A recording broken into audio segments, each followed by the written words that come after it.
Bienvenido a otro capítulo de la biografía de Elon Musk, el empresario que se anticipa al futuro. En capítulos anteriores vimos cómo nacieron las primeras empresas de Elon. Hoy escucharemos la conquista del espacio de nuestro protagonista. Dale un like para ayudarnos a seguir creando este contenido. Comenzamos. Capítulo 8. La conquista del espacio. Fundada en junio de 2002, Space Exploration Technologies nació en un entorno humilde. Musk adquirió un viejo almacén en el número 310 de East Grand Avenue, en El Segundo, una zona situada en las afueras de Los Ángeles donde bullía la actividad de la industria aeroespacial. El anterior propietario de aquel edificio de 7.000 metros cuadrados había hecho numerosos envíos de mercancía y había utilizado la parte sur de la instalación como depósito logístico, equipándolo con varios muelles de carga para camiones. Aquello permitía que Musk penetrara con su McLaren plateado en el interior del edificio. Al margen de aquello, el edificio era espartano. Un suelo polvoriento y un techo de 12 metros de altura con las vigas de madera y el aislamiento térmico al descubierto, y que se curvaba en la parte más alta, dando al conjunto el aspecto de un hangar. La parte norte del edificio era un espacio de oficinas con cubículos y capacidad para unas 50 personas. Durante la primera semana de operaciones de SpaceX, llegaron hasta el lugar camiones de reparto llenos de ordenadores portátiles e impresoras Dell, y también de mesas plegables que servirían como escritorios provisionales. Musk fue hasta uno de los muelles de carga, abrió la puerta y descargó el equipo con sus propias manos. Al cabo de poco tiempo, Musk había transformado aquel espacio de oficinas, dándole la estética que sería característica de todas sus empresas. Una brillante capa de epoxi sobre suelos de hormigón y unas manos de pintura blanca para las paredes. El blanco estaba pensado para dar a la factoría un aspecto pulcro y alegre. Se distribuyeron escritorios por toda la superficie de la nave para que los científicos y los ingenieros procedentes de las grandes universidades estadounidenses que se dedicaban a diseñar los aparatos pudieran sentarse junto a los soldadores y los operarios que los construían. Aquella estrategia supuso la primera ruptura con las tradiciones de las empresas aeroespaciales, que preferían aislar a los diversos grupos de ingenieros y, sobre todo, separar a estos de los operarios, instalando sus factorías en lugares donde el precio del terreno y el coste de la mano de obra fueran baratos. Cuando la primera docena de empleados llegó a las oficinas, les dijeron que SpaceX tenía la misión de convertirse en las Southwest Airlines del espacio. SpaceX construiría sus propios motores y encargaría a otras empresas la fabricación del resto de los componentes. La empresa obtendría ventaja sobre sus rivales construyendo un motor de más calidad y más barato, y mejorando el proceso de ensamblaje para fabricar cohetes a mayor velocidad y a menor precio que cualquier otra compañía. También tenía el propósito de construir una lanzadera espacial que pudiera trasladarse a diversos lugares, levantase el cohete de la posición horizontal a la posición vertical y lo enviase al espacio. Así de sencillo. El objetivo era perfeccionar aquel proceso hasta el punto de poder organizar varios lanzamientos al mes, ganar dinero con cada uno de ellos y no tener que convertirse en un gran contratista dependiente de subvenciones estatales. SpaceX sería la empresa con la que Estados Unidos haría borrón y cuenta nueva en el negocio de los cohetes espaciales. A juicio de Musk, la industria espacial no había evolucionado verdaderamente desde hacía 50 años. Las compañías aeroespaciales tenían pocos competidores, lo que las llevaba a fabricar productos increíblemente caros que alcanzaban un rendimiento máximo. Creaban un Ferrari para cada lanzamiento, cuando era posible que bastara con un Honda Accord.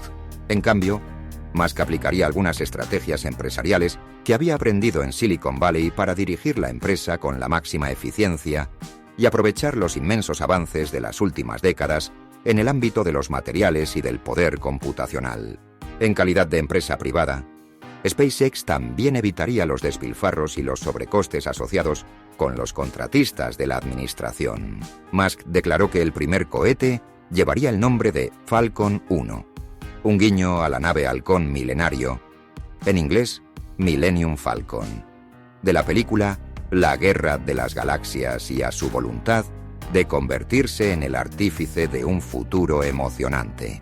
En un momento en que el coste de enviar una carga de 250 kilos al espacio era de $30 millones como mínimo, Musk prometió que el Falcon 1 sería capaz de enviar una carga de 630 kilos por $7 millones. Como es habitual en él, Musk se marcó unos plazos demencialmente ambiciosos para lograr todos sus objetivos. En una de las primeras presentaciones de la empresa, se dio a entender que habría construido su primer motor en mayo de 2003, un segundo motor en junio y el cuerpo del cohete en julio. El conjunto quedaría ensamblado en agosto, la plataforma de lanzamiento se construiría en septiembre y el primer despegue tendría lugar en noviembre de 2003, es decir, unos 15 meses después de la creación de la compañía. Para finales de la década estaba previsto un viaje a Marte. Ahí hablaba el Musk lógico, optimista e ingenuo, con sus cálculos sobre la cantidad de horas necesarias para que el personal realizara todo el trabajo físico. Esa es la meta que se marca a sí mismo y que sus empleados, seres humanos con flaquezas y debilidades, luchan incesantemente por alcanzar. A medida que los aficionados al espacio empezaron a saber de la existencia de la nueva empresa, no le dieron muchas vueltas al hecho de si los plazos de Musk parecían realistas o no. Sencillamente los encandiló la idea de que alguien hubiera optado por seguir una estrategia rápida y barata. Algunos miembros de las Fuerzas Armadas habían empezado a promover la idea de que era necesario dotarlas de un potencial espacial más agresivo. Si estallara un conflicto, querían responder al ataque con satélites concebidos para ello. Eso conllevaba abandonar un modelo en el que hacían falta 10 años para construir y poner en órbita un satélite destinado a cumplir una misión específica. Aspiraban a tener satélites más baratos y pequeños que se pudieran reconfigurar informáticamente y enviar al espacio sin grandes demoras, casi como si fueran satélites desechables. Si pudiéramos lograr algo así, el juego cambiaría por completo, afirma Pete Worden, general retirado de las Fuerzas Aéreas que se reunió con Musk en calidad de consultor del Departamento de Defensa. Haría que nuestra capacidad de respuesta en el espacio fuera similar a la que ya tenemos por tierra, mar y aire. El trabajo de Worden lo llevaban a examinar instrumentos tecnológicos que se salían de lo común. Aunque a menudo se encontraba con soñadores excéntricos, Musk le pareció un tipo con los pies en el suelo, que sabía lo que se decía y estaba perfectamente cualificado. Solía reunirme con tipos que construían pistolas de rayos y artilugios similares en su garaje. Estaba claro que Elon era diferente. Era un visionario que verdaderamente comprendía la tecnología de los cohetes. Me dejó impresionado. Al igual que los militares, los científicos querían un acceso rápido y barato al espacio, así como la capacidad de enviar experimentos y recoger datos con regularidad. Algunas empresas farmacéuticas y de productos de consumo estaban también interesadas en viajar al espacio para estudiar cómo afectaba la ausencia de gravedad a las propiedades de sus productos. Aunque la idea de construir una lanzadera barata pintaba muy bien, las probabilidades de que un particular fabricara una que funcionara eran poco menos que remotas.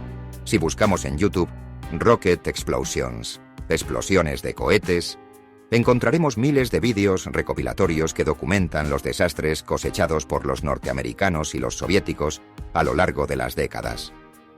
Desde 1957 hasta 1966, Estados Unidos trató de poner en órbita más de 400 cohetes, 100 de los cuales se estrellaron y ardieron.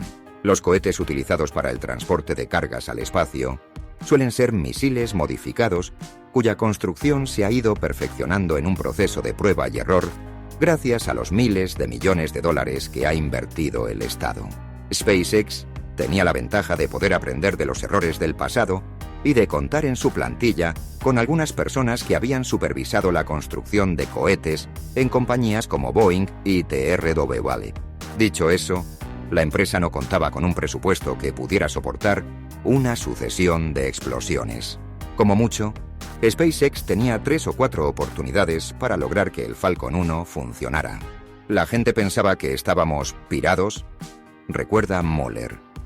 En TRW contaba con un montón de gente y de fondos del Estado. Ahora íbamos a fabricar un cohete de bajo coste a partir de cero y con un pequeño equipo. Nadie pensaba que sería posible. En julio de 2002, Musk estaba emocionado ante aquella arriesgada aventura. eBay adquirió PayPal por $1.500 millones. El trato dotó a Musk de cierta liquidez y le proporcionó más de 100 millones que podría invertir en SpaceX. Con una inversión inicial de ese calado, nadie sería capaz de disputarle el control de la empresa, como le había pasado en Zip2 y PayPal. Para los empleados que habían accedido a acompañar a Musk en aquel viaje aparentemente imposible, aquel dinero significaba que tendrían asegurado un empleo durante 2 años como mínimo. La adquisición aumentó además la fama de Musk, lo que le serviría para conseguir reuniones con altos funcionarios y para hacerse respetar por los proveedores. Sin embargo, de repente, todo aquello pareció desprovisto de importancia. Justin había dado a luz a un niño, Nevada Alexander Musk. Tenía 10 semanas cuando, justo a la vez que se anunciaba el acuerdo con eBay, murió.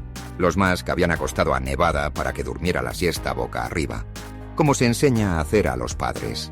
Cuando volvieron para comprobar cómo estaba, había dejado de respirar a consecuencia de lo que los médicos denominan síndrome de muerte súbita del lactante. Cuando los paramédicos lo reanimaron, había estado sin oxígeno durante tanto tiempo que había padecido una muerte cerebral, escribió Justin en su artículo para Marie Claire.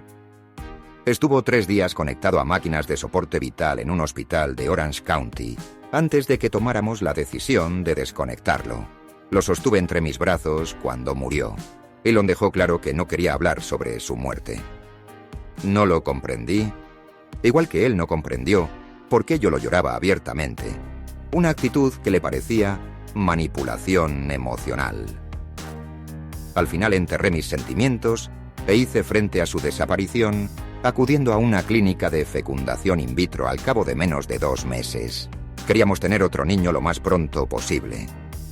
Durante los siguientes 5 años, di a luz primero a gemelos y después a trillizos. Más adelante, Justin atribuiría la reacción de Musk a un mecanismo de defensa que había desarrollado de niño. No encaja bien los malos momentos, declaró a la revista Esquire. Siempre mira hacia adelante por puro instinto de supervivencia. Musk se sinceró con algunos amigos íntimos, a los que manifestó su profunda tristeza.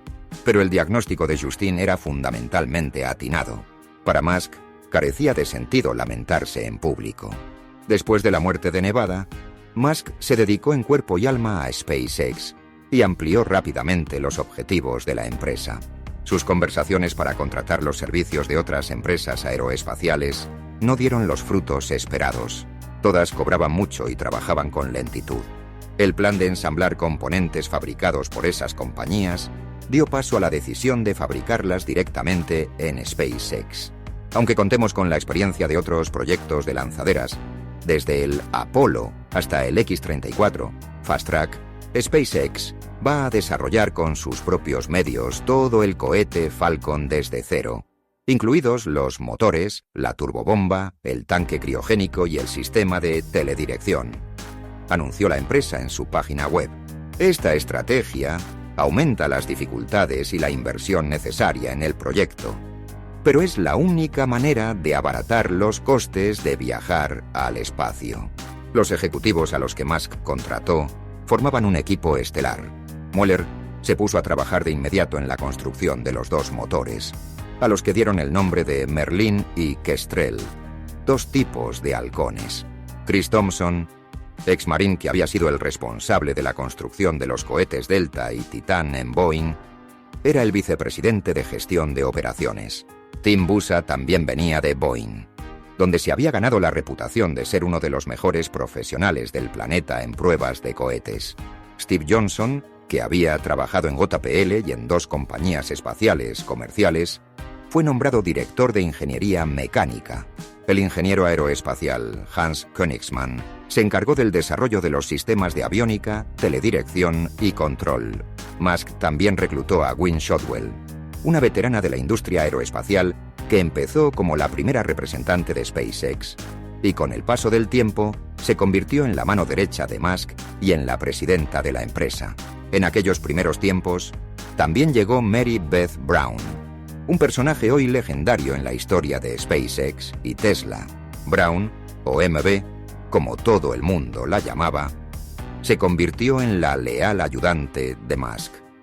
La relación entre ambos recordaba a la de Tony Stark y Pepper Potts en Iron Man. Musk trabajaba 20 horas al día, exactamente como Brown. Con el paso de los años, Brown se encargó de comprarle la comida, concertar sus citas de negocios, fijar las horas que pasaba con sus hijos, elegirle la ropa, encargarse de atender a la prensa y, cuando era necesario, sacar a Musk de las reuniones para que su agenda no se descabalara. No solo se acabó convirtiendo en el único puente entre Musk y todos sus intereses, sino también en un activo de valor incalculable para los empleados de la compañía. Brown desempeñó un papel crucial a la hora de forjar el estilo de trabajo que presidió los primeros años de SpaceX. Prestaba atención a pequeños detalles, como los cubos de basura rojos con diseño de nave espacial que había en el despacho, y contribuía a que se respirase un buen ambiente. Cuando se trataba de cuestiones relacionadas directamente con Musk, Brown aportaba su firmeza y su sensatez. El resto del tiempo lucía una amplia y cálida sonrisa y un encanto cautivador. Siempre andaba diciendo cosas como: «Oh, querido. ¿Cómo estás, querido?» Recuerda a un técnico de la empresa. Seleccionaba los correos más estrambóticos que recibía Musk y los reenviaba con el título «El pirado de la semana», para que todo el mundo se riera. En una de las mejores entregas de aquella serie, aparecía un dibujo hecho a mano de una aeronave lunar con una mancha roja. La persona que había enviado la carta había rodeado la mancha con un círculo y había escrito al lado: «¿Qué será esto? ¿Sangre?». Otras cartas describían proyectos para construir una máquina de movimiento perpetuo o para crear un gigantesco conejo hinchable con el que detener los derrames de petróleo. Durante una breve temporada, Brown se ocupó de los libros de cuentas de la empresa y de controlar el negocio en ausencia de Musk. Se encargaba de todo, afirma el mismo técnico. Decía: «Es lo que habría querido Elon». No obstante, posiblemente su mayor don era identificar el estado de ánimo de Musk. Tanto en SpaceX como en Tesla, el escritorio de Brown estaba apenas a unos metros del de Musk, con lo que cualquiera que quisiera verlo tenía que pasar por delante de ella. Si alguien iba a pedirle permiso para comprar un artículo muy caro, se detenía un momento ante Brown y esperaba a que ella le indicase, con un gesto, si podía seguir adelante o era mejor que diera media vuelta, porque Musk tenía un mal día. Aquel sistema de asentimientos y negaciones cobraba especial relevancia cuando la vida amorosa de Musk pasaba por dificultades y el jefe estaba más tenso de lo habitual. Los ingenieros subalternos de SpaceX solían ser jóvenes que habían destacado en sus estudios. Musk se dirigía en persona a los departamentos aeroespaciales de las universidades más importantes y preguntaba por los estudiantes con las mejores calificaciones. No era inusual que los llamara a su habitación en la residencia y los contratara por teléfono. Estaba convencido de que era una broma. Recuerda a Michael Colonno, con quien Musk contactó mientras estudiaba en Stanford. «No me creía que tuviera una empresa de cohetes». En cuanto los estudiantes buscaban su nombre en Internet, era fácil reclutarlos para SpaceX. Por primera vez desde hacía años, o incluso décadas, los jóvenes genios de la aeronáutica que anhelaban explorar el espacio contaban con una empresa realmente emocionante donde trabajar y que les ofrecía una posibilidad de diseñar un cohete o incluso de convertirse en astronautas, sin verse obligados a unirse a una empresa pública controlada por la burocracia. A medida que se iba corriendo la voz sobre las ambiciones de SpaceX, los ingenieros más importantes de Boeing, Lockheed Martin y Orbital Sciences, que no se arredraban ante el riesgo, acudieron en manada a formar parte de la nueva compañía. Durante el primer año de vida de SpaceX, cada semana fichaban 1 o 2 trabajadores nuevos. Kevin Brogan era el empleado número 23 y procedía de TRW, donde se había acostumbrado a que las regulaciones internas le impidieran avanzar en su trabajo. Yo la llamaba el club de campo. Recuerda, nadie hacía nada. Brogan empezó a trabajar para SpaceX al día siguiente de su entrevista y le dijeron que buscara en la oficina un ordenador que le sirviese. Primero había que ir a Fry's para conseguir todos los productos electrónicos que necesitaras y después a Staples para comprarse una silla, comenta Brogan. Su compromiso era absoluto. Trabajaba 12 horas diarias, volvía a casa, dormía 10 horas y después se marchaba otra vez al trabajo. Estaba físicamente agotado y mentalmente exhausto. Pero pronto me acostumbré y empecé a adorar aquella forma de vida. Uno de los primeros proyectos que decidió abordar SpaceX fue la construcción de un generador de gas. Una máquina parecida a un pequeño motor para cohetes que produce gas a altas temperaturas. Mueller, Buza y un par de jóvenes ingenieros montaron el generador en Los Ángeles. Lo cargaron en una camioneta y lo llevaron hasta Mojave, en California, para probarlo. Mojave, un pueblo situado en el desierto a unos 160 kilómetros de Los Ángeles, se había convertido en un lugar clave para empresas aeroespaciales como Scaled Composites y XUO. Gran cantidad de proyectos aeroespaciales se desarrollaban cerca del aeropuerto de Mojave, donde las empresas tenían sus talleres y a donde enviaban toda clase de aviones y cohetes de última generación. El equipo de SpaceX encajó perfectamente en aquel entorno y utilizó un banco de pruebas de Xcore que tenía el tamaño ideal para el generador de gas. La primera prueba tuvo lugar a las 11 de la mañana y duró 90 segundos. El generador funcionó, pero creó una nube de humo negro que en aquel día sin viento se instaló justo sobre la torre de control. El director del aeropuerto fue a la zona de pruebas y abroncó a Mueller y Buza. Él mismo y algunos de los empleados de Xcore que les habían prestado ayuda les dijeron a los ingenieros de SpaceX que se tomasen las cosas con calma y no hicieran otra prueba hasta el día siguiente. En lugar de hacerles caso, Buza, un hombre de fuerte personalidad dispuesto a poner de manifiesto los valores por los que se regía la empresa, envió a un par de camionetas a cargar más combustible. Tranquilizó al director del aeropuerto y preparó el banco de pruebas para realizar otra ignición. En los días siguientes, los ingenieros de SpaceX perfeccionaron un método que les permitía realizar varias pruebas diarias, algo que nunca se había hecho en aquel aeropuerto, y lograron que el generador funcionara a su gusto después de 2 semanas de trabajo. Hicieron más viajes a Mojave y a otros lugares, incluido un banco de pruebas en la base Edwards de las Fuerzas Aéreas y otro en Mississippi. Mientras recorrían el país, se encontraron con una zona de pruebas de 120 hectáreas ubicada en McGregor, Texas, una pequeña ciudad situada junto al centro del estado. El lugar les encantó y convencieron a Musk para que lo comprara. Las fuerzas navales habían probado cohetes en ella algunos años atrás, y también Andrew Bill, antes de que su empresa cerrara. Cuando Bill vio que desarrollar un cohete capaz de poner en órbita grandes satélites iba a costarle $300 millones, echó el cerrojo y dejó tras sí un gran número de infraestructuras que serían útiles para SpaceX, incluido un trípode de hormigón de 3 tramos tan grande como el tronco de una secuoya. Escribe el periodista Michael Belfiore en Rocketeers, un libro centrado en el ascenso de varias compañías aeroespaciales privadas. Jeremy Holman era uno de los jóvenes ingenieros que al cabo de poco tiempo se encontró viviendo en Texas y adaptando la zona de pruebas a las necesidades de SpaceX. Holman era el ejemplo perfecto de la clase de fichajes que buscaba Musk. Tenía el grado de Ingeniería Aeroespacial por la Universidad Estatal de Iowa y el máster de Ingeniería Astronáutica por la Universidad del Sur de California. Y había pasado un par de años trabajando como ingeniero de pruebas de aviones, a reacción, cohetes y astronaves en Boeing. Su trabajo para Boeing no lo había llenado precisamente de entusiasmo por las aventuras aeroespaciales. Había empezado a trabajar el mismo día en que Boeing había completado su fusión con McDonnell Douglas, la gigantesca empresa resultante, concebida para atender los encargos del gobierno de Estados Unidos. Organizó un picnic para animar a los empleados, pero acabó fracasando incluso en aquel sencillo ejercicio. El jefe de uno de los departamentos pronunció un discurso en el que nos alentaba a ser una sola empresa con un proyecto común. Y a continuación, añadió que deberíamos ajustarnos a un presupuesto limitado. Recuerda Holman. Así que nos dijo que no comiéramos más de un trozo de pollo por cabeza. Las cosas no mejoraron con el tiempo.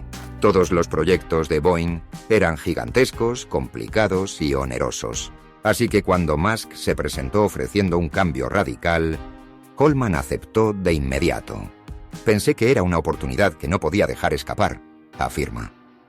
A sus 23 años, Holman era un hombre joven, soltero y dispuesto a renunciar a cualquier atisbo de vida personal con tal de trabajar incansablemente para SpaceX. Se convirtió en el lugarteniente de Mueller.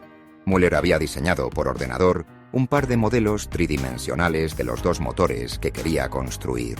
Merlin sería el motor para la primera fase del Falcon 1, el que lo haría despegar, y Kestrel, un motor más pequeño, impulsaría la segunda fase del cohete y lo guiaría hasta el espacio. Holman y Mueller determinaron juntos las partes de los motores que fabricarían en la empresa y las partes que convendría tratar de comprar. Para conseguir estas últimas, Holman se dirigió a varios talleres para preguntar presupuestos y fechas de entrega. A menudo le decían que los plazos exigidos por SpaceX eran una locura. Aunque no faltaba quien se mostraba más complaciente e intentaba adaptar un producto ya existente a las necesidades de la empresa, en lugar de construirlo desde cero. Holman también descubrió que la creatividad daba buenos frutos. Por ejemplo, vio que bastaba con cambiar las juntas de algunas válvulas usadas en los túneles de lavado, muy fáciles de conseguir, para que funcionaran con combustible para cohetes.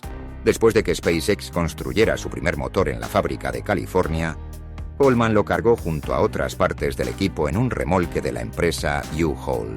Lo enganchó a un todoterreno Hammer H2 y condujo los 1.800 kilos de cargas por la Interestatal 10 desde Los Ángeles hasta la zona de pruebas en Texas. Con la llegada del motor a Texas, comenzó uno de los ejercicios que más consolidó el compañerismo entre los empleados de SpaceX. En un entorno aislado y castigado por el sol, lleno de serpientes de cascabel y hormigas rojas, el grupo liderado por Busa y Mueller inició el proceso de examinar los motores hasta sus últimos recovecos. Aquel esfuerzo ímprobo, acometido bajo una presión enorme, estuvo lleno de explosiones, o de lo que los ingenieros llamaban eufemísticamente desmontajes rápidos no programados, que iban a determinar si un pequeño grupo de ingenieros era verdaderamente capaz de igualar el trabajo y la habilidad de naciones enteras. Los empleados de SpaceX bautizaron el lugar como correspondía, vaciando una botella de coñac Remy Martin de $1.200 en vasos de papel y pasando un control de alcoholemia en el camino de vuelta a los pisos de la empresa. A partir de entonces, el trayecto desde California hasta la zona de pruebas pasó a denominarse el transporte de ganado de Texas. Los ingenieros trabajaban 10 días consecutivos. Regresaban a California durante un fin de semana y después volvían a Texas. Para facilitarles el viaje, Musk les ofrecía a veces su jet privado. Tenía capacidad para 6 personas, recuerda Mueller. O para 7, si alguien se sentaba en el lavabo, como ocurría siempre. Aunque tanto las fuerzas aéreas como Bill habían dejado algunos aparatos de prueba, SpaceX tuvo que construir una enorme cantidad de equipo. Uno de los más grandes era un banco de pruebas horizontal de unos 9 metros de largo, 5 metros de ancho y 5 metros de alto. También hubo que construir el banco vertical complementario de 2 pisos de altura. Cuando era necesario encender un motor, había que amarrarlo a uno de los bancos de pruebas, equiparlo con sensores para recoger datos y controlarlo mediante varias cámaras. El equipo se guarecía en un búnker protegido en un lado por un montículo de tierra. Si algo salía mal, prestaban especial atención a las imágenes o levantaban con precaución alguna de las trampillas del búnker para aguzar el oído en busca de pistas. Los habitantes del pueblo rara vez se quejaban del ruido, aunque los animales de las granjas de los alrededores se mostraban menos circunspectos. Las vacas tienen un mecanismo natural de defensa que las lleva a juntarse y a correr en círculo. afirma Holman. Cada vez que encendíamos un motor, las vacas echaban a correr y formaban un círculo con las más jóvenes en medio. Instalamos una cámara para observarlas. Tanto Kestrel como Merlin planteaban retos, que eran tratados como ejercicios de ingeniería que se iban alternando. Trabajábamos con Merlin hasta que nos faltaba algún componente o algo salía mal, recuerda Moller. Después trabajábamos con Kestrel y nunca nos faltaban cosas por hacer. Durante meses, los ingenieros de SpaceX llegaban a la zona a las 8 de la mañana y se pasaban 12 horas trabajando en los motores antes de ir a comer al Outback Steakhouse. A Mueller se le daba particularmente bien ocuparse de los datos recogidos en las pruebas y localizar el punto exacto en que el cohete se calentaba o se enfriaba en exceso o tenía cualquier defecto. Llamaba a California. Pedía que se introdujeran cambios en los componentes y los ingenieros modificaban ciertas partes y las enviaban a Texas. El equipo de Texas solía realizar sus propias modificaciones en algunas piezas con un molinillo y un torno que Mueller había traído consigo. Al principio, Kestrel era realmente torpe, y uno de los momentos en los que me sentí más orgulloso fue cuando logré que su rendimiento pasara de horrible a excelente con algunos componentes que compramos por internet y fabricamos en el taller, explica Moller. Algunos miembros del equipo perfeccionaron sus habilidades hasta el punto de ser capaces de construir en 3 días un motor que superó todas las pruebas. Además, debían ser expertos en programas informáticos. Dedicaron una noche entera a construir una turbobomba para el motor y emplearon la siguiente en reconfigurar una serie de aplicaciones utilizadas para controlar los motores. Holman era un verdadero experto en aquel trabajo. Pero el resto del equipo de jóvenes y diestros ingenieros que entremezclaban disciplinas por pura necesidad y por espíritu de aventura no le iba a la zaga. La experiencia tenía algo de adictivo, rememora Holman. Tienes 24 o 25 años y te confían una responsabilidad enorme. Era de lo más motivador. Para volar al espacio, el motor Merlin tenía que estar encendido durante 180 segundos. Cuando empezaron su trabajo en Texas, aquello parecía una eternidad para los ingenieros. El motor apenas se mantenía encendido medio segundo antes de fallar. Unas veces vibraba demasiado durante las pruebas. Otras, respondía mal a la incorporación de nuevos elementos. Otras se rompía y necesitaba arreglos importantes, como cambiar un colector de aluminio por otro fabricado con un material más exótico, el Inconel, una aleación capaz de soportar temperaturas extremas. En cierta ocasión, una válvula de combustible no se abrió correctamente e hizo explotar el motor. En otra, se prendió fuego todo el banco de pruebas. La ingrata tarea de llamar a Musk para contarle los problemas que habían surgido durante la jornada solía recaer en Busa y Mueller. Elon tenía mucha paciencia, afirma Mueller. Recuerdo una ocasión en la que hicimos 2 pruebas al mismo tiempo y las 2 acabaron en desastre. Le dije a Elon que podíamos probar con otro motor, pero lo cierto es que me sentía muy frustrado y muy cansado y estuve seco con él. Le dije, podemos probar con otro puto motor, pero hoy ya he hecho explotar demasiada mierda. Y él me respondió, de acuerdo, no te preocupes, cálmate, mañana lo intentamos otra vez. Más adelante algunos empleados de El Segundo contaron que Elon había estado al borde de las lágrimas durante aquella llamada al notar la frustración y el dolor en la voz de Mueller. Lo que Musk no toleraba eran las excusas o la falta de un plan de ataque claro. Holman fue uno de los muchos ingenieros que llegó a aquella conclusión después de enfrentarse a uno de los típicos interrogatorios de Musk. La peor llamada fue la primera, recuerda Holman. Algo había salido mal, y Elon me preguntó cuánto nos costaría volver a estar en marcha, una pregunta para la que en aquel momento yo no tenía respuesta. Me dijo, pues debes tenerla. Es importante para la empresa. Todo depende de esto. ¿Cómo es que no tienes una respuesta?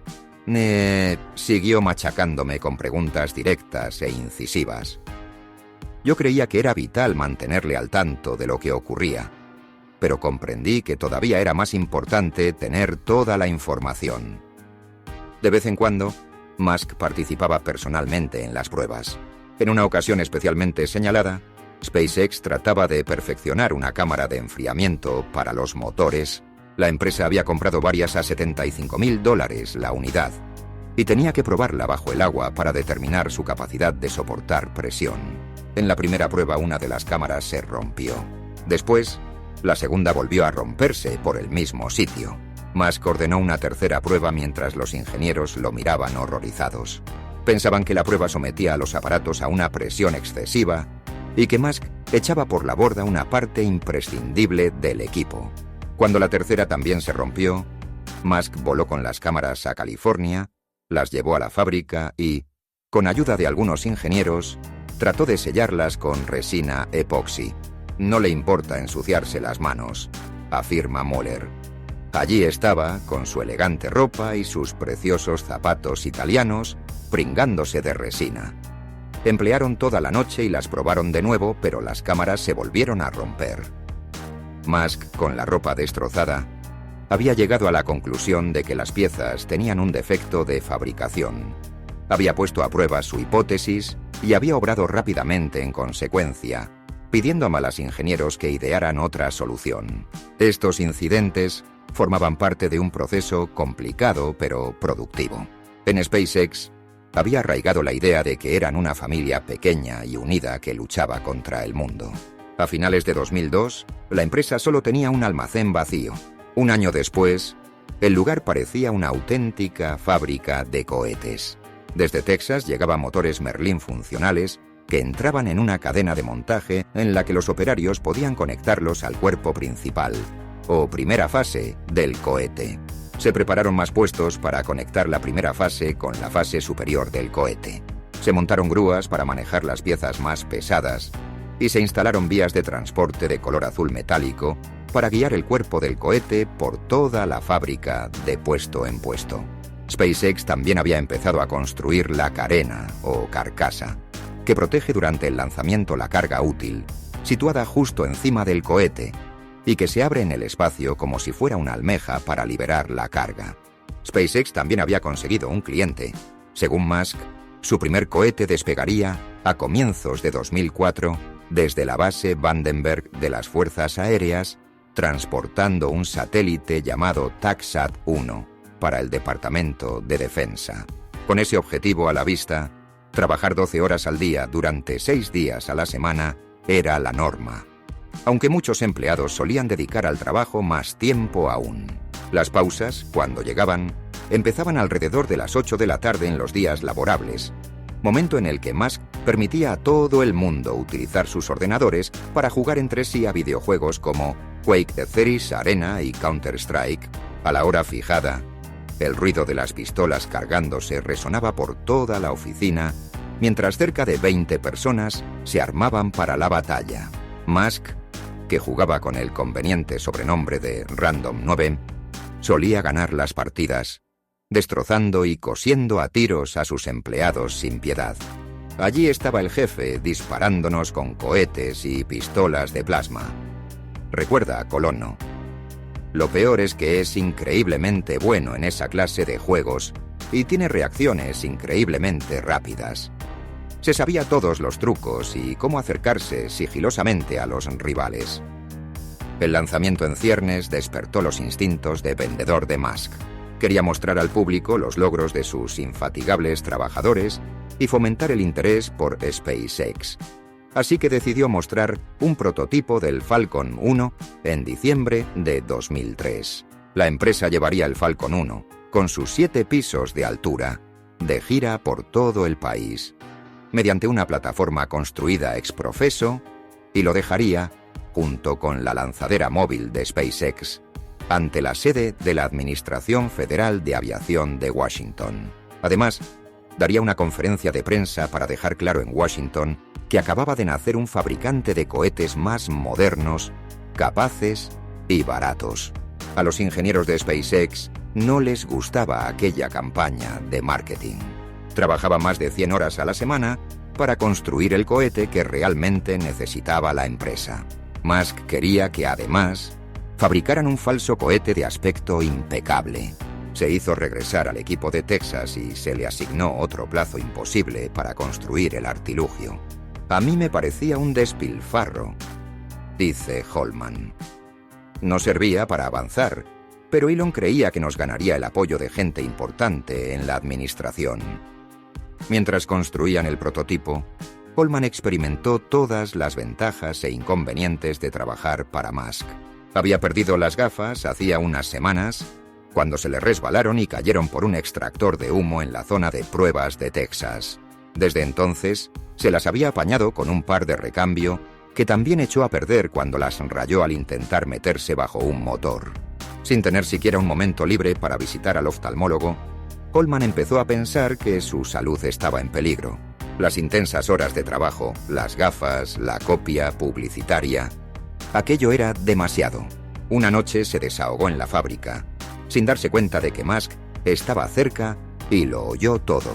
Al cabo de 2 horas, Mary Beth Brown se presentó con una cita para ver a un especialista en cirugía ocular láser. Cuando Holman fue a verlo, descubrió que Musk pagaba la operación. Elon puede ser muy exigente, pero se asegura de que no haya nada que se interponga en tu camino, sostiene Holman. Con el paso del tiempo, también ha llegado a apreciar la estrategia a largo plazo que guiaba la decisión de construir aquel prototipo y llevarlo a Washington. Creo que pretendía dar un toque de realismo a SpaceX. Y si aparcas un cohete frente al jardín de alguien, es difícil que niegue su existencia, dice Holman. El acontecimiento acabó por ser bien recibido en Washington, y apenas unas semanas después, SpaceX hizo otro anuncio sorprendente. Aunque todavía no había realizado ni un solo lanzamiento, reveló que tenía planes para la construcción de un segundo cohete. Además del Falcon 1, construiría el Falcon 5. Como indicaba su nombre, el cohete tendría 5 motores y transportaría más carga, unos 4.200 kilos, para situarla en órbita terrestre baja. Lo más importante era que, en teoría, el Falcon 5 podía llegar a la Estación Espacial Internacional en misiones de reabastecimiento, lo que abriría a SpaceX la posibilidad de conseguir grandes contratos con la NASA. Además, en un guiño a la obsesión de Musk por la seguridad, se dijo que el cohete sería capaz de completar sus misiones, aunque fallaran 3 de los 5 cohetes. Un nivel de fiabilidad que no se había visto en el mercado desde hacía décadas. La única manera de estar a la altura de lo anunciado era actuar como SpaceX había prometido desde el principio. Operando como una empresa de Silicon Valley, Musk siempre estaba a la busca de ingenieros que no solo hubieran tenido buenas notas en la universidad, sino que además hubieran hecho algo especial con su talento. Cuando encontraba a alguien bueno, Musk era implacable intentando convencerlo de que trabajara en su empresa. Brian Gardner, por ejemplo, conoció a Musk en una fiesta organizada en los hangares del aeropuerto Mojave, y poco tiempo después, este le planteó la posibilidad de trabajar para él. Parte del trabajo académico de Gardner estaba becado por Northrop Grumman. Elon dijo: «En ese caso se lo compraremos», recuerda Gardner. Así que le envié mi currículo por correo a las 2:30 de la mañana, y me respondió a la media hora con una serie de comentarios a cada uno de los puntos que yo planteaba. Me dijo: «Cuando hagas una entrevista, asegúrate de hablar de manera concreta de lo que haces en vez de utilizar palabras de moda». Una vez contratado, a Gardner le asignaron la tarea de mejorar el sistema para probar las válvulas del motor Merlin. Había docenas de ellas y probar manualmente cada una llevaba entre 3 y 5 horas. Al cabo de 6 meses, Gardner había construido un sistema automatizado que hacía el trabajo en cuestión de minutos. La máquina probaba las válvulas de manera individual, con lo que un ingeniero de Texas podía solicitar los datos obtenidos en una parte determinada. Me habían asignado aquel trasto al que nadie quería y que me sirvió para establecer mi reputación como ingeniero, dice Gardner. A medida que iban llegando nuevos empleados, SpaceX alquiló otras naves en el complejo de El Segundo. Los ingenieros trabajaban con programas informáticos muy sofisticados y creaban archivos gráficos enormes, motivo por el cual necesitaban que todas aquellas oficinas estuvieran conectadas por Internet de alta velocidad. Sin embargo, algunas empresas vecinas bloqueaban la iniciativa de conectar todos los edificios mediante cables de fibra óptica. En lugar de tomarse el tiempo necesario para regatear con las otras empresas, al jefe de tecnología de la información de SpaceX, Brandon Spikes, que había trabajado con Musk en Zip2 y PayPal, se le ocurrió una solución más rápida y ladina. Un amigo suyo trabajaba para una empresa de telefonía y le dibujó un diagrama en el que se mostraba una manera de introducir de forma segura en el poste telefónico un cable de red entre los cables de electricidad y telefonía. A las 2 de la mañana, un equipo de incógnito se presentó con una plataforma hidráulica, instaló la fibra en los postes telefónicos y a continuación llevó los cables hasta las naves de Space. Lo hicimos durante un fin de semana en lugar de dedicar meses a obtener los permisos, dice Spikes. Siempre teníamos la sensación de enfrentarnos a un reto insuperable y de que necesitábamos estar unidos para que ganaran los buenos.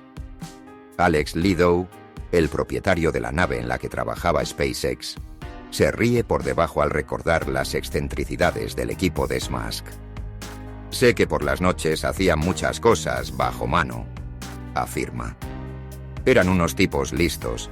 El trabajo tenía que salir adelante y no siempre tenían tiempo para esperar a que llegaran los permisos de las autoridades competentes. Musk nunca dejaba de pedir a sus empleados que trabajaran más y mejor, fuera en la oficina o en actividades extracurriculares. Entre las tareas de Spikes se contaba la fabricación de consolas de videojuegos para la casa de Musk que llevaban al límite sus capacidades computacionales y que había que enfriar con agua que circulaba por una serie de tubos en su interior. Cuando vio que uno de los aparatos no dejaba de dar problemas, Spikes pensó que la instalación eléctrica de la mansión de Musk no estaba en condiciones, y para resolver el problema instaló un circuito eléctrico exclusivo para la sala de juegos. Aquel detalle no hizo que Musk lo tratara con ninguna clase de favoritismo. En cierta ocasión, el servidor de correo de SpaceX se estropeó. Elon me dijo textualmente que sea la última vez que pasa una mierda como esta, cuenta Spikes. Te clavaba la mirada hasta comprobar que habías captado el mensaje. Musk había tratado de encontrar empresas contratistas cuya creatividad y ritmo de trabajo fueran similares a las de SpaceX. En lugar de dirigirse siempre a compañías aeroespaciales, encontró proveedores con experiencia similar en diferentes campos. Al principio, SpaceX necesitaba una empresa que se encargara de la construcción de los tanques de combustible, que constituían esencialmente el cuerpo principal del cohete, y Musk acabó en el Medio Oeste hablando con compañías que habían construido grandes tanques para el ramo del procesado de lácteos y otros alimentos. Aquellas empresas trabajaban contrarreloj para atenerse a los plazos de SpaceX, mientras Musk viajaba por todo el país para hacerles una visita, a veces por sorpresa, y comprobar sus avances. Una de aquellas inspecciones se produjo en una empresa de Wisconsin llamada Spincraft. Junto a un par de empleados de SpaceX, Musk viajó en su jet a la otra punta del país y llegó a última hora de la noche, convencido de que vería un turno de trabajadores haciendo horas extra para completar los tanques de combustible. Cuando descubrió que la empresa acumulaba mucho retraso, se volvió hacia un empleado y le dijo: «No me gusta que nos den por culo». David Schmitz, en aquel entonces manager general de Spincraft, dice que Musk tenía fama de ser un negociador temible y de controlarlo todo personalmente. Si Elon no estaba satisfecho, te lo hacía saber, recuerda Schmitz. Las cosas se podían poner feas. En los meses posteriores a aquella visita, SpaceX incrementó sus capacidades de soldadura dentro de la empresa para fabricar tanques de combustible en el segundo y deshacerse de Spincraft. Otro comercial se presentó en SpaceX para intentar venderle a la empresa equipos de infraestructura tecnológica. Llegó preparado para ejecutar el número que los viajantes han ejecutado ante sus posibles clientes desde tiempos inmemoriales: presentarse, hablar, tantear y plantear la posibilidad de hacer negocios en el futuro. Musk no estaba dispuesto a tolerarlo. El tipo se presenta y Elon le pregunta para qué se han reunido, dice Spikes. Para crear una relación, le responde. Muy bien, replica Elon. encantado de conocerlo, lo que venía a decir, saca tu culo de mi oficina. Aquel tipo había hecho un viaje de 4 horas que terminó con una reunión de 2 minutos. Elon no tenía paciencia con esas cosas. Musk podía ser igualmente brusco con los empleados que no estaban a la altura de sus expectativas. Solía decir: cuanto más tardas en despedir a alguien, más pronto deberías haberlo hecho. Recuerda Spikes. A la mayoría de los empleados de SpaceX les entusiasmaba formar parte de aquella aventura e intentaban que no les afectasen las rigurosas exigencias y la severa conducta de Musk. Pero a veces Musk iba demasiado lejos. El equipo de ingenieros entraba en cólera cada vez que éste declaraba a un medio de comunicación que había diseñado el cohete Falcon poco menos que por su cuenta. Musk contrató también a un equipo de documentalistas para que lo acompañara allá donde fuera. Aquel gesto de soberbia crispó los nervios de las personas que tan duramente trabajaban en SpaceX. Tenían la sensación de que el ego de Musk se estaba descontrolando y de que presentaba a SpaceX como la conquistadora de la industria aeroespacial antes de haber realizado ni un solo lanzamiento. A los empleados que presentaban informes detallados sobre supuestos errores en el diseño del Falcon 5 o que ofrecían sugerencias para completar más rápido la fabricación del Falcon 1, no se les hacía el menor caso o algo peor. En aquella etapa, el trato que recibía el personal muy a menudo dejaba que desear, dice un ingeniero. A muchos buenos ingenieros, que para todo el mundo al margen de la gerencia eran importantes activos de la empresa, se los obligó a marcharse o simplemente se los despidió, acusándolos de cosas que no habían hecho. Demostrar que Elon se equivocaba en algo era el beso de la muerte. Aunque SpaceX tenía previsto lanzar su cohete a principios de 2004, fue incapaz de hacerlo. El motor Merlin que habían construido Moeller y su equipo parecía ser uno de los motores de cohete más eficientes diseñados hasta entonces. Las pruebas que tenía que pasar para demostrar que realmente serviría para un lanzamiento estaban llevando más tiempo del que esperaba Musk. Por fin, en otoño de 2004, los motores exhibieron un comportamiento regular y cumplieron todos los requisitos. Eso significaba que Moeller y su equipo podían respirar tranquilos, mientras que el resto de los empleados de SpaceX debían prepararse para empezar su calvario. Desde que se había creado la empresa, Miller había sido el factor crítico, a saber, el responsable de que la empresa no pudiera dar los siguientes pasos, y había trabajado bajo el escrutinio de Musk. Cuando el motor estuvo a punto, todo el mundo entró en pánico, afirma Moeller. Nadie más sabía lo que suponía ser el factor crítico. Hubo muchos que no tardaron en descubrirlo, a medida que se fueron presentando problemas de gran calado. La aviónica del cohete, que incluía la electrónica para la navegación, la comunicación y el funcionamiento general del aparato, dio innumerables quebraderos de cabeza. Cosas aparentemente triviales, como lograr que una memoria USB se comunicara con el ordenador principal del cohete, fallaban por motivos inexplicables. El programa informático que controlaba el cohete también se convirtió en un problema grave. Es como cuando un proyecto depende de su 10% final y las cosas no encajan, dice Moeller. Aquel proceso duró 6 meses. Por fin, en mayo de 2005, SpaceX transportó el cohete 290 kilómetros al norte hasta la base Vandenberg de las Fuerzas Aéreas para realizar un arranque de prueba y completó 5 segundos de encendido en la plataforma de lanzamiento. Para la empresa habría sido muy conveniente contar con Vandenberg como base de operaciones. No está lejos de Los Ángeles y tiene varias plataformas de lanzamiento. Sin embargo, SpaceX era un invitado molesto. Las fuerzas aéreas le dieron una bienvenida algo fría, y el personal encargado de las plataformas no movió ni un dedo para ayudarlos. Lockheed y Boeing, encargadas de lanzar al espacio desde la base satélites militares que valen $1.000 millones, tampoco le puso las cosas fáciles. En parte porque SpaceX representaba una amenaza para su negocio, y en parte porque aquella compañía salida de la nada estaba enredando al lado de sus valiosos cargamentos. Cuando la fase de prueba dio lugar a la fase de lanzamiento, SpaceX tuvo que ponerse a la cola. Eso significaba que tardaría meses en realizar el lanzamiento. Aunque nos decían que podíamos volar, Estaba claro que no iba a ser así, afirma Win Shotwell. Cuando empezaron a buscar un nuevo emplazamiento, Shotwell y Hans Königsmann colgaron un mapamundi en la pared y buscaron algún nombre reconocible en la línea del Ecuador, donde el planeta gira más rápido, lo que otorga a los cohetes un impulso añadido. El primer nombre barajado fue la isla Kwajalein, o simplemente Kwaj, la isla más grande de un atolón situado entre Guam y Hawái, en el Océano Pacífico, perteneciente a la República de las Islas Marshall. El lugar le sonaba a Shotwell porque el ejército de Estados Unidos lo había empleado durante décadas para probar sus misiles. Shotwell buscó el nombre de algún coronel de aquella base y le envió un correo electrónico.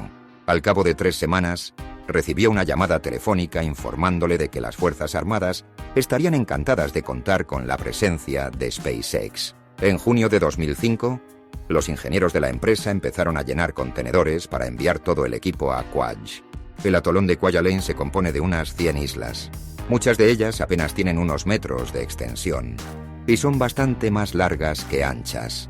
Desde el aire, el lugar parece un hermoso collar de abalorios, dice Pete Warden, que visitó la isla en calidad de consultor del Departamento de Defensa. La mayor parte de los lugareños vive en una isla llamada Ebeye, mientras que los militares ocupan Kwajalein, la isla situada más al sur, en parte un paraíso tropical, en parte la guarida secreta del Doctor Maligno. Estados Unidos se pasó años lanzando sus misiles balísticos intercontinentales desde California hasta Kwaj y utilizó la isla para realizar experimentos con armas espaciales en el período de la Guerra de las Galaxias. Se apuntaba a la isla desde el espacio, con rayos láser, para ver si serían lo bastante precisos y certeros como para interceptar un misil intercontinental que se dirigiera hacia ellas. La presencia de los militares había dado lugar a un extraño conjunto de edificios, incluida una maciza estructura de hormigón, sin ventanas y con forma de trapecio, diseñada claramente por alguien que se gana la vida con la muerte.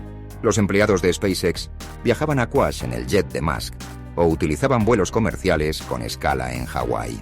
Se alojaban en apartamentos de 2 dormitorios en la isla de Kwajalein, más parecidas a cuartos de residencias de estudiantes que a habitaciones de hotel, con sus escritorios y sus cómodas militares. Los materiales que necesitaban los ingenieros había que llevarlos en el avión de Musk o, con más frecuencia, en barco desde Hawái o la costa de Estados Unidos. Cada día, el equipo de SpaceX reunía todo lo que necesitaba y hacía un viaje en barco de 45 minutos hasta Omelek, una isla de 3 hectáreas cubierta de palmeras y vegetación que iban a convertir en su plataforma de lanzamiento. A lo largo de varios meses, pequeños grupos de personal limpiaron la maleza, vertieron hormigón para construir la base de la plataforma y convirtieron una caravana de doble ancho en sus oficinas. El trabajo era agotador, la humedad era terrible y el sol quemaba la piel por debajo de la camiseta. Al final, algunos miembros del equipo prefirieron pasar la noche en Omelek en lugar de volver en barco cruzando las agitadas aguas hasta la isla principal.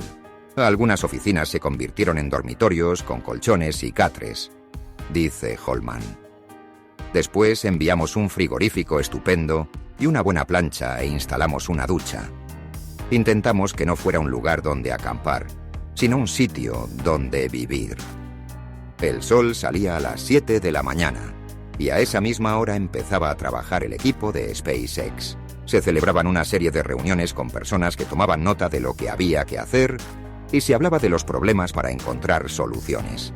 Cuando llegaron las grandes estructuras, los trabajadores colocaron en horizontal el cuerpo del cohete en un hangar improvisado y se pasaron horas ensamblando todas sus partes. Siempre había algo que hacer, dice Holman. Si no fallaba el motor, era la aviónica o el software lo que daba problemas. Los ingenieros dejaban de trabajar a las 7 de la tarde. Alguien decía que le apetecía cocinar y preparaba carne con patatas y pasta, cuenta Holman. Teníamos un reproductor de DVD y un montón de películas, y bastantes nos dedicamos a pescar en los muelles. Para muchos de los ingenieros, aquella fue una experiencia tortuosa pero mágica. En Boeing podías sentirte a gusto, pero en SpaceX las cosas funcionaban de otra forma. Afirma Walter Sims, un experto en tecnología de la empresa que mientras estuvo en Quach, encontró tiempo para sacarse el permiso de buceo. Cada persona que había ido a la isla era una puta estrella, y siempre estaban organizando seminarios sobre radios o sobre el motor. Aquel lugar te llenaba de vida. A los ingenieros no dejaba de desconcertarles lo que Musk estaba dispuesto a financiar y lo que no. En la oficina central, alguien podía solicitar la compra de una máquina de $200.000 o de algún costoso componente que le parecía esencial para el éxito del Falcon 1 sin que Musk le diera su visto bueno.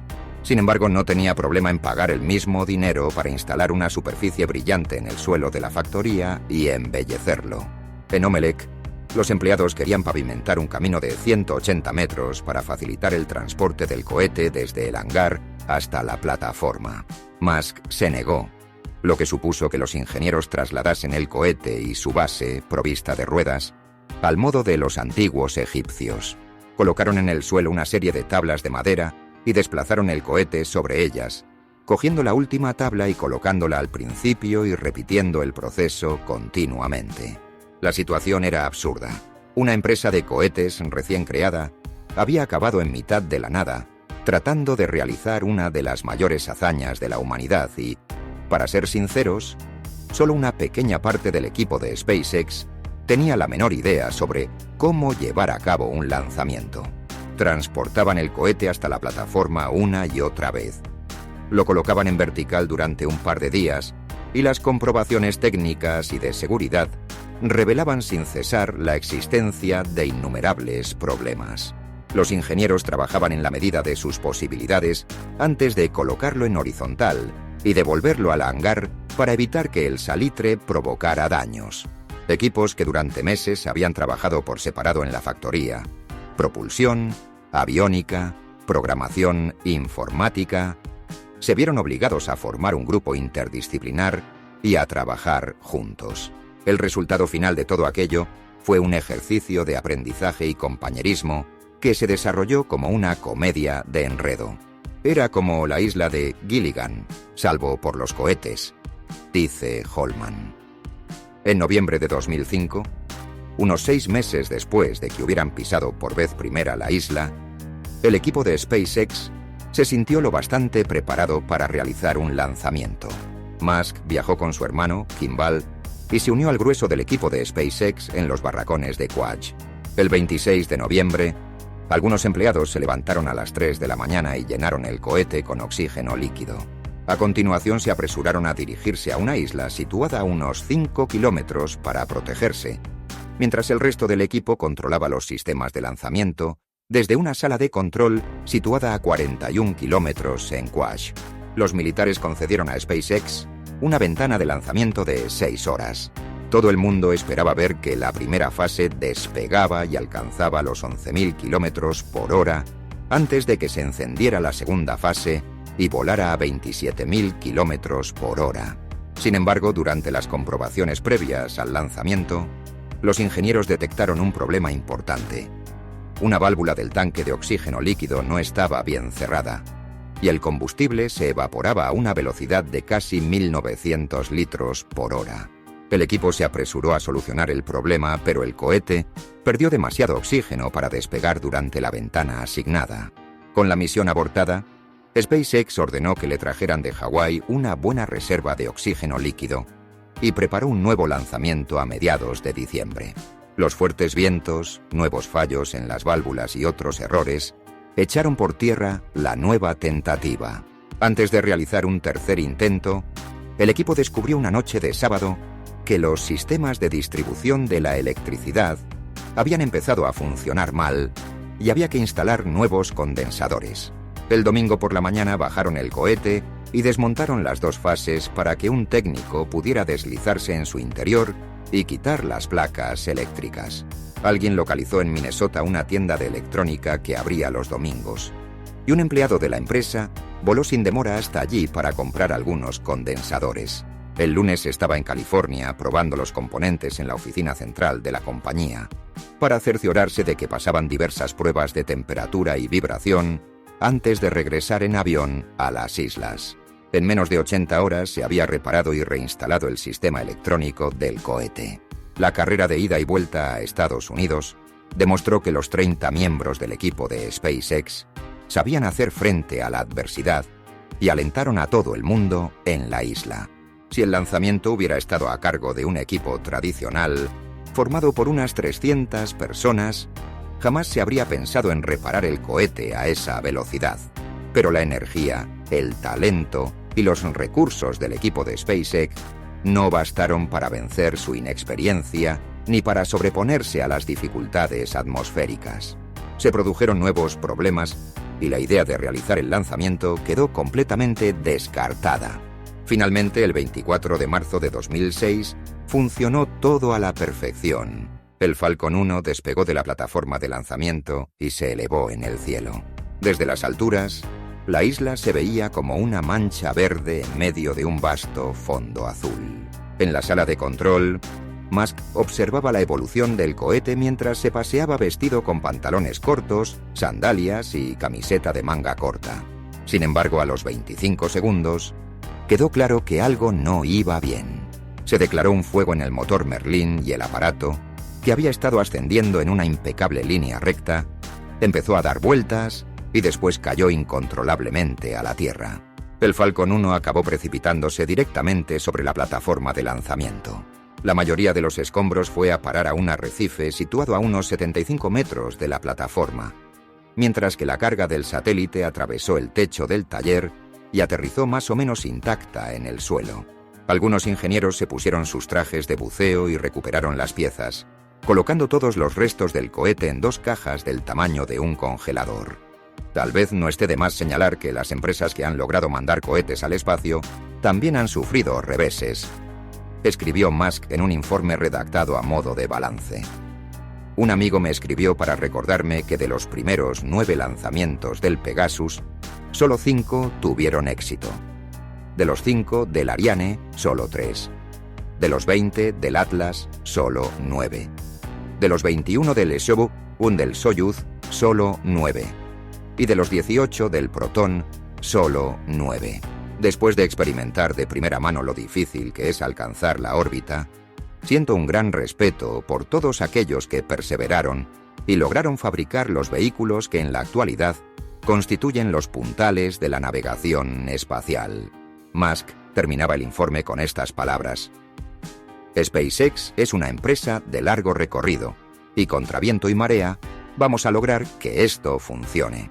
Musk y otros ejecutivos de la empresa culparon de la explosión a un técnico cuyo nombre no mencionaron, pero que, según ellos, había trabajado en el cohete un día antes del lanzamiento y no había ajustado correctamente una junta de un tubo de combustible, lo que hizo que la junta se rompiera.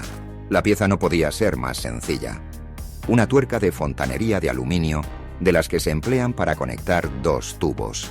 El técnico era Holman. Después de la explosión, Holman voló a Los Ángeles para hablar personalmente con Musk. Se había pasado años trabajando día y noche en el Falcon 1 y estaba furioso de que Musk les hubiera puesto en evidencia a él y a su equipo.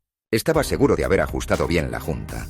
Además, algunos observadores de la NASA controlaron su intervención. Cuando Holman irrumpió, colérico, en la oficina central de SpaceX, Mary Beth Brown trató de calmarlo e impedir que viera a Musk. Pero Holman siguió hasta el despacho de este, y los 2 hombres tuvieron una discusión monumental.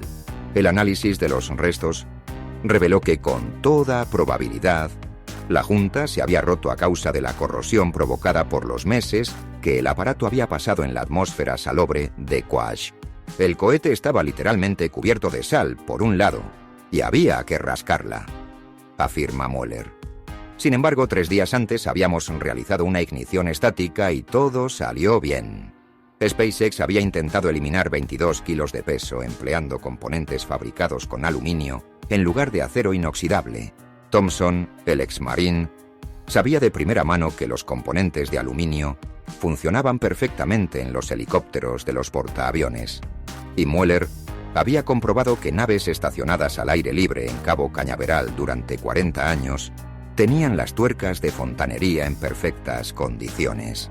A pesar de los años transcurridos, algunos ejecutivos de SpaceX todavía le dan vueltas al trato recibido por Holman y su equipo. Eran los mejores, y les echaron la culpa para explicar al público lo que había sucedido, sostiene Mueller. Fue nefasto. Más adelante descubrimos que sencillamente habíamos tenido mala suerte. Después de la explosión, el equipo le dio duro a la botella en un bar de la isla principal. Musk quería realizar un nuevo lanzamiento al cabo de 6 meses, pero para montar otro aparato habría que trabajar de firme. La empresa tenía preparadas en el segundo algunas partes del vehículo, pero desde luego no un cohete listo para despegar. Mientras se bebían unos tragos, los ingenieros se comprometieron a ser más disciplinados a la hora de construir el siguiente aparato y a trabajar mejor en equipo. Worden tenía la esperanza de que los ingenieros obtuvieran resultados más brillantes. Los había estado observando para el Departamento de Defensa y admiraba la energía de aquellos jóvenes, pero no su metodología.